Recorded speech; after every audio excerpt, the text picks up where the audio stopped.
1901년 도쿄의 한 저택에서 한 여자아이가 태어났습니다. 그녀의 이름은 마사코. 일본 황족 나시 모토노미야 가문의 딸로 태어난 이 아이는 자신이 훗날 두 나라의 역사 속에서 어떤 운명을 살게 될지 알지 못했습니다. 흥미롭게도 이 아이가 태어난 집은 을미사변을 일으켜 명성황후를 시해한 미우라 고로가 지은 집이었습니다. 국내성에서 이 집을 사들여 나시 모토노미야 가문의 신혼집이 되었고 마사코는 이곳에서 어린 시절을 보냈습니다. 마치 운명의 실이 이미 한국과 그녀를 연결하고 있었던 것처럼 말입니다. 마사코는 활달하고 적극적인 성격의 소녀였습니다. 러일 전쟁 시기 그녀는 다른 아이들처럼 전쟁놀이를 즐겼고 늘 용감한 군인 역할을 자처했습니다. 운동 경기나 내기를 할 때면 질 때까지 멈추지 않는 강한 승부욕의 소유자였죠. 1908년 마사코는 황족과 화족을 위한 관립학교인 가쿠슈인 여학부에 입학했습니다. 이곳에서 그녀는 역사, 미술, 일본어를 좋아하는 학생으로 성장했습니다. 1916년 8월 3일 아침 별장에서 신문을 집어든 16살 마사코의 눈이 커졌습니다. 신문에는 자신이 대한제국의 마지막 황태자 이윤과 혼인한다는 기사가 대문짝만하게 실려 있었습니다. 마사코는 충격을 받아 눈물을 흘렸습니다. 얼마 전 아버지 나시 모토노미야 모리마사 왕은 궁중에 불려갔습니다. 자기 딸이 황태자비로 간택된 줄 알고 기뻐하며 갔지만 다이쇼 덴노와 데이메이 황후가 내린 명령은 전혀 다른 것이었습니다. 마사코 여왕을 이왕세자 이윤에게 시집 보내라. 모리마사 왕은 멘붕했습니다. 당시 조선 총독 데라우치 마사타케는 일본의 장래를 위해 말씀하는 겁니다. 일본과 한국의 두 왕실을 굳건히 결합시킬 필요가 있습니다. 라고 강요하다시피 공고했습니다. 이 결혼을 위해 일본은 황실전범까지 개정했습니다. 황족 여자는 왕공족과 결혼할 수 있다는 조항을 새로 만든 것입니다.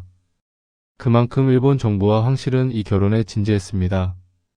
하지만 나시모토노미야 가문에게는 폭탄이었습니다. 마사코는 황태자비 후보로까지 거론되던 교수였으니 충격은 더 컸습니다.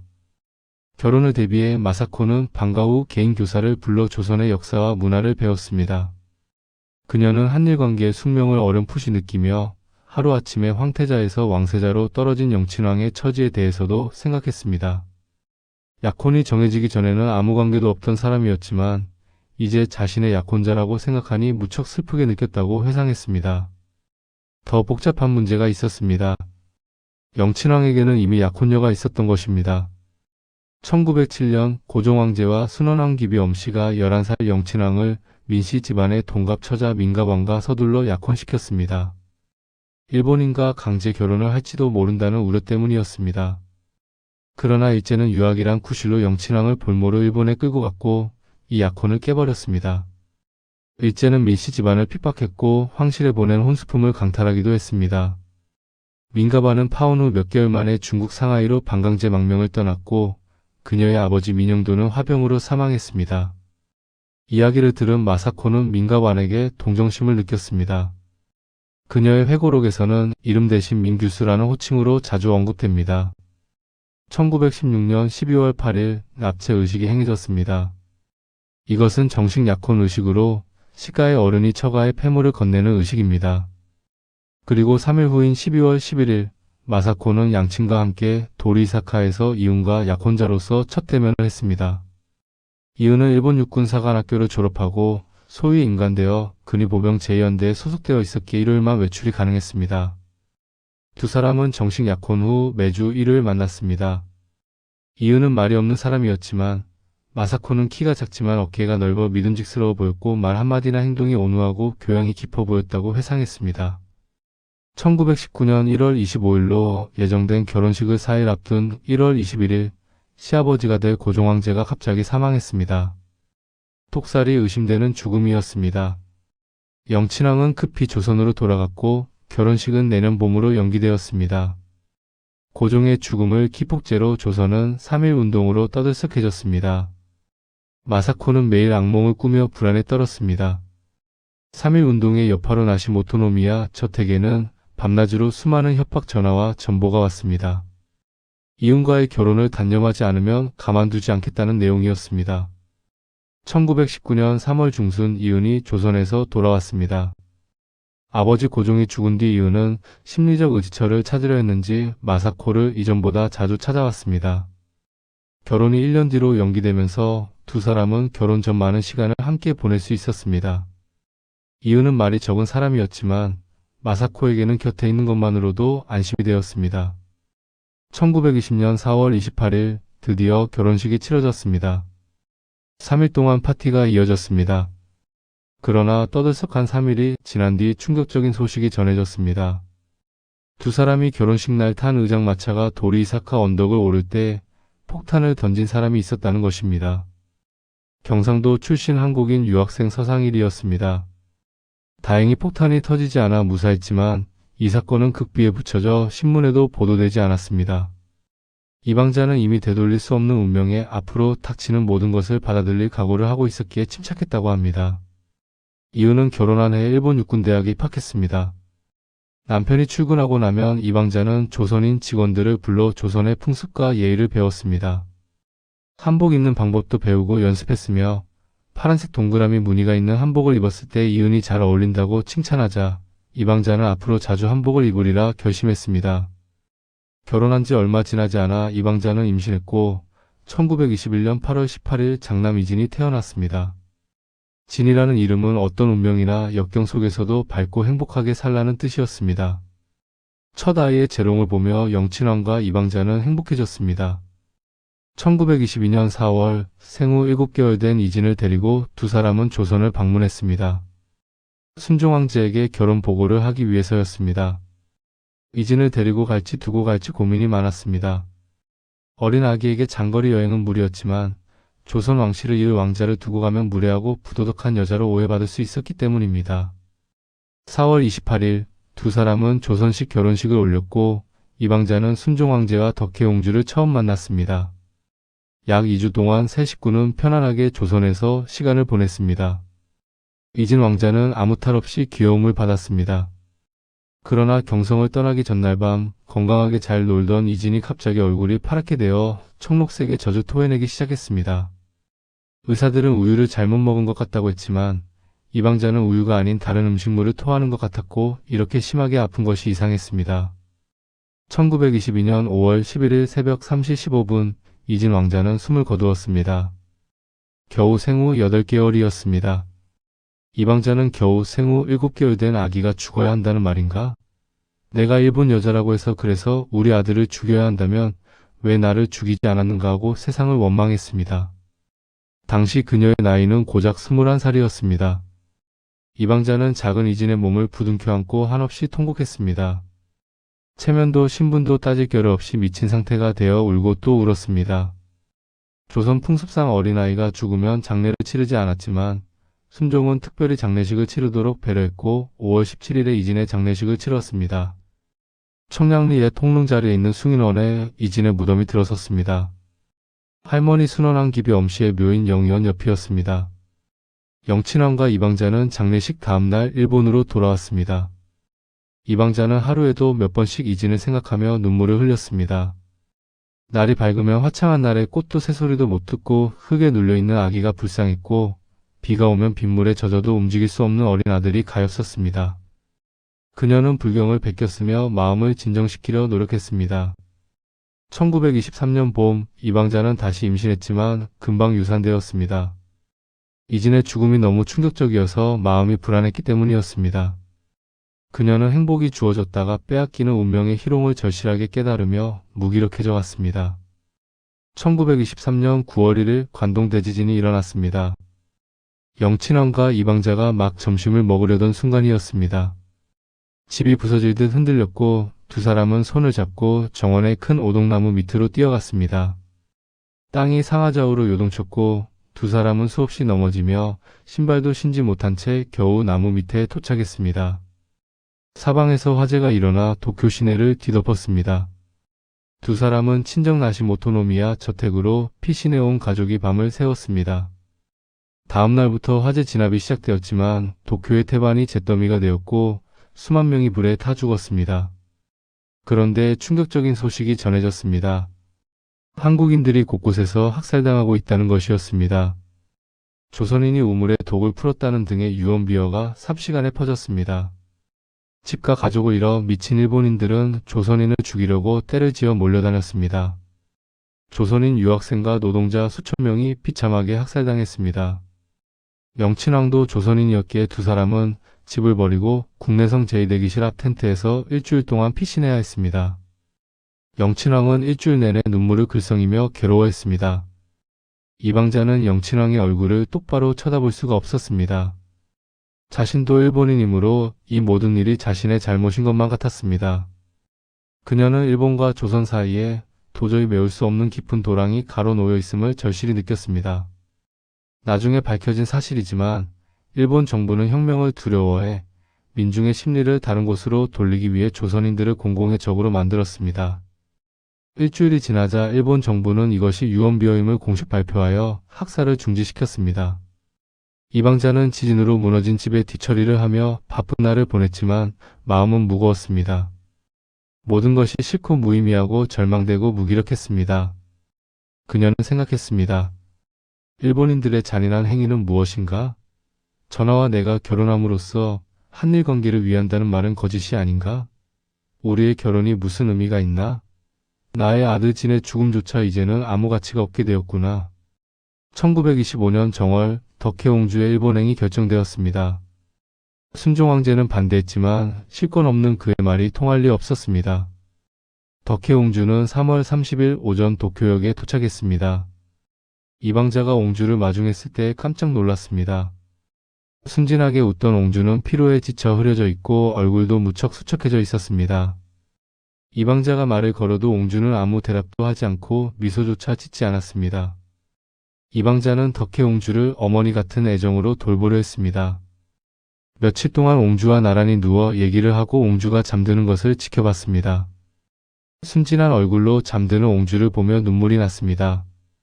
고약하고 괘씸한 사람들 같으니 인질은 나 하나로 족하거늘 무엇이 부족해서 저 어린아이까지 끌어들인단 말인가? 영친왕과 이방자는 덕혜옹주를 데리고 살며 직접 돌보길 원했지만 일본은 그마저도 못하게 했습니다. 덕혜옹주는 가쿠슈인 기숙사로 가게 되었습니다. 1926년 두 사람은 유럽 여행을 제안받았습니다. 특히 영친왕은 새장 속의 새 같은 일본 볼모 생활을 탈출할 수 있어 무척 기뻐했습니다. 그러나 갑자기 순종의 병이 악화되어 급히 경성으로 가야 했습니다. 1926년 4월 25일 새벽 1시 순종은 창덕궁 대조전에서 숨을 거뒀습니다. 영친왕은 형님께서 너무 불쌍하다고 눈물을 글썽거렸습니다.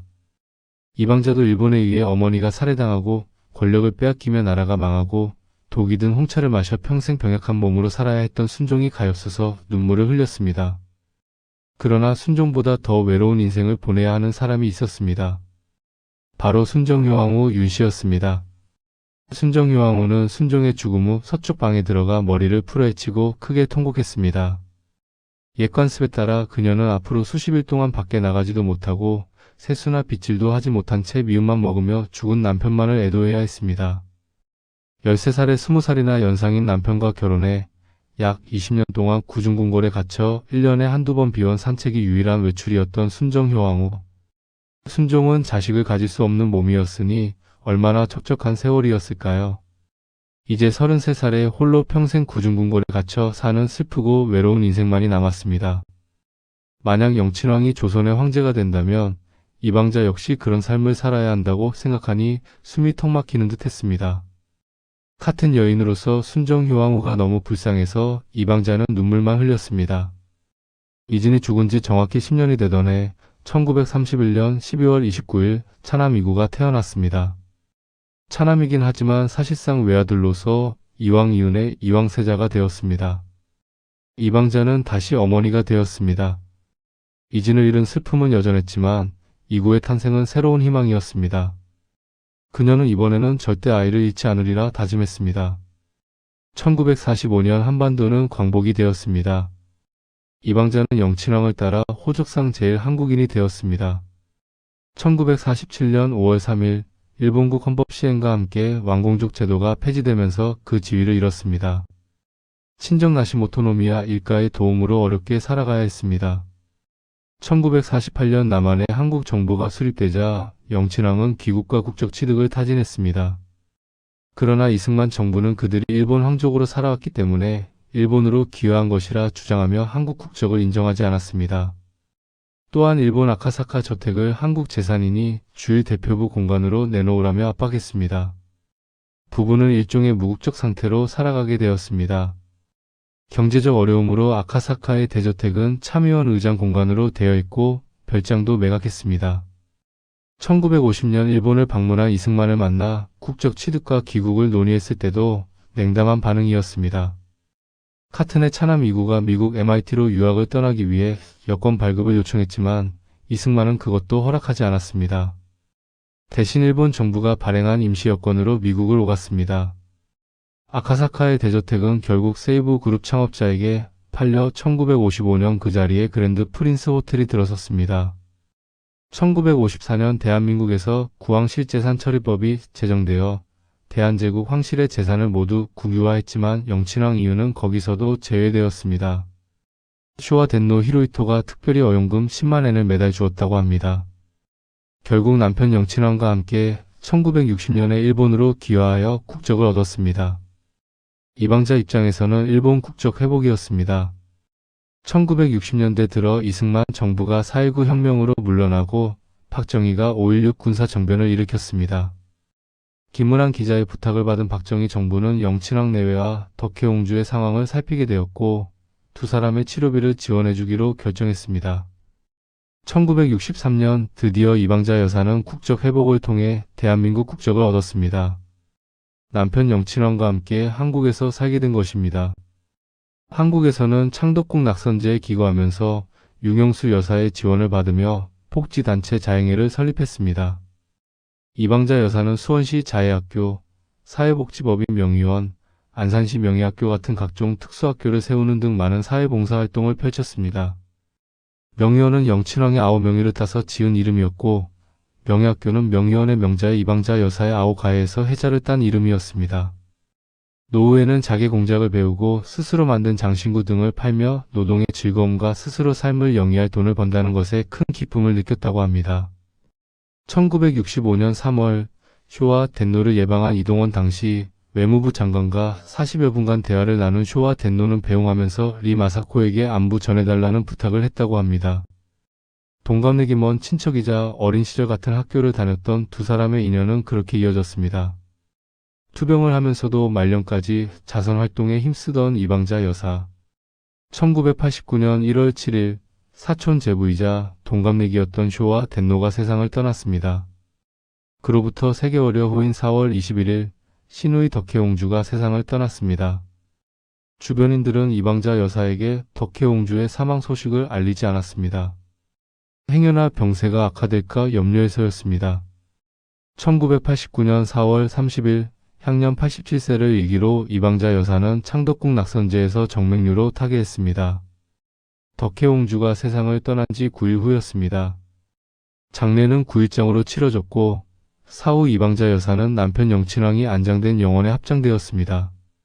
현덕정목 온정자행비라는 사실을 받아 남편과 함께 종묘 영령전에 배양되었습니다.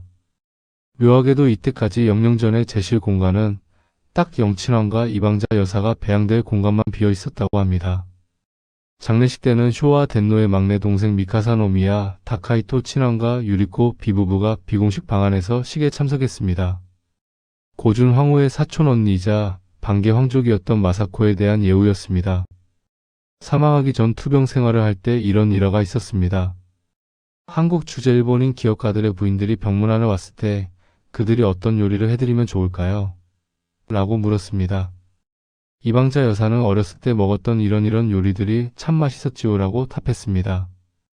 그런데 그 요리들은 일본에서 난다 긴다 하는 부유층 사모님들에게조차 생소한 요리여서 그 부인들이 역시 황족 출신은 다르다 며 감탄했다고 합니다.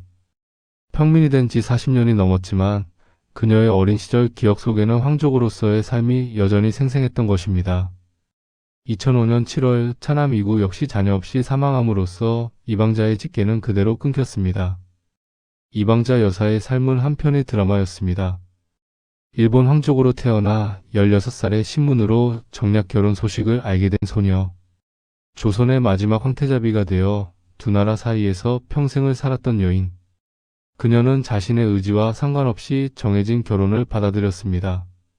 하지만 단순히 순종한 것이 아니라 스스로 결심했습니다. 정략 결혼이라고 해도 저는 이은 전하 개인에게 시집가는 것이지 한국이라는 나라에 시집가는 게 아니니까요. 생후 8개월 된 첫 아들 이진의 죽음은 평생 그녀의 가슴에 남은 상처였습니다. 관동대지진 때 일본인들이 조선인을 학살하는 것을 보며 그녀는 일본인으로서의 죄책감과 남편의 아내로서의 고통을 동시에 느껴야 했습니다. 광복 후에는 무국적 상태로 경제적 어려움을 겪었습니다. 일본 황족의 딸로 태어나 조선 황실로 시집가 평민이 되었고 한국 정부로부터도 일본 정부로부터도 완전히 받아들여지지 못했습니다. 하지만 1963년 한국으로 돌아온 후 이방자 여사는 자신의 삶에 의미를 부여했습니다. 장애인을 위한 특수학교를 세우고 사회봉사활동에 헌신했습니다. 노년에 자개 공작을 배워 직접 만든 장신구를 팔며 느낀 기쁨은 평생 황족과 왕비로만 살았던 그녀에게 새로운 삶의 의미였습니다. 그녀는 회고록 세월이어 왕조여에서 가쿠 슈인에 다니던 학생 시절을 아무런 근심 없이 가장 행복했던 시절 중 하나로 꼽았습니다. 그리고 영친왕과의 결혼 생활에 대해서는 외롭게 성장했기 때문에 감정을 잘 드러내지 않았지만 지속적으로 만나보니 다정했다고 평했습니다. 두 사람은 티격태격거렸지만 말년까지 이혼하지 않았습니다. 정략 결혼으로 시작했지만 서로를 이해하고 함께 고난을 견디며 진정한 부부가 되었던 것입니다. 이방자 여사는 일본인도 한국인도 아닌 그 경계에서 평생을 살았습니다. 하지만 그녀는 그 경계에서 넘어지지 않고 자신만의 길을 걸었습니다. 남편 영친왕이 대한민국으로 가자 자신도 외국인 대한민국으로 따라갔고 남편 사후에도 죽을 때까지 일본으로 돌아가지 않고 창덕궁 낙선지에서 살았습니다. 1989년 4월 30일 이방자 여사는 87년의 파란만장한 삶을 마감했습니다. 그녀는 일본 황족 나시 모토노미야 마사코로 태어나 조선 황실의 의민 황태자비 이방자로 살았고 대한민국 국민 이방자로 생을 마쳤습니다. 두 나라 사이에서 평생을 살았던 한 여인. 그녀의 삶은 한일 양국의 비극적 역사를 온몸으로 겪어낸 증언이자 개인의 의지로 운명에 맞서고 사랑을 지켜낸 아름다운 이야기로 기억됩니다.